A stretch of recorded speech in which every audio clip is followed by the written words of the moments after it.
Smart Ahmednagar news. Ahmednagar शहरात बापाकडून पोटच्या लेकाचा गळा दाबून खून। धक्कादायक माहिती आली समोर।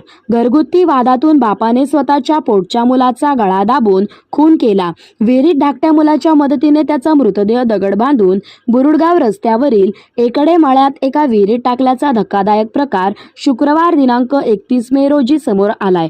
तर 8 मे रोजी ही घटना घडली असून या प्रकरणी मयत मुलाच्या वडिलांनी 10 मे रोजी मुलगा बेपत्ता झाल्याची तक्रार कोतवाली पोलीस ठाण्यात दिली होती। आता तब्बल 23 दिवसानंतर वडिलांनीच त्याचा खून केल्याचे पोलिसांच्या तपासात निष्पन्न झाले आहे। पोलिसांनी दोघांना ताब्यात घेतले असून त्यांनीही कबुली केली व रात्री उशिरापर्यंत विहिरीत मृतदेह शोधण्याचे काम सुरू होते।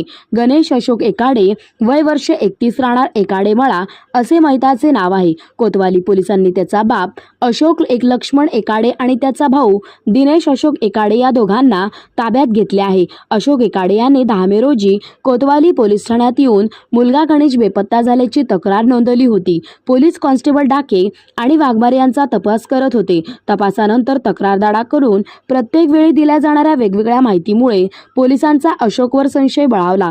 त्या दृष्टीने पोलीस तपास करत होते। तर संशयावरून पोलिसांनी परिसरात माहिती घेतली असता बापानेच त्याच्या मुलाला मारल्याची गोपनीय माहिती पोलीस कॉन्स्टेबल दीपक रोकले यांना मिळाली। त्यानंतर मयत गणेशचा बाप अशोक आणि त्याच्या भावाला पोलिसांनी ताब्यात घेत कसून चौकशी केली। त्यानंतर बापानेच मुलाचा खून केल्याचा उलगडा झाला।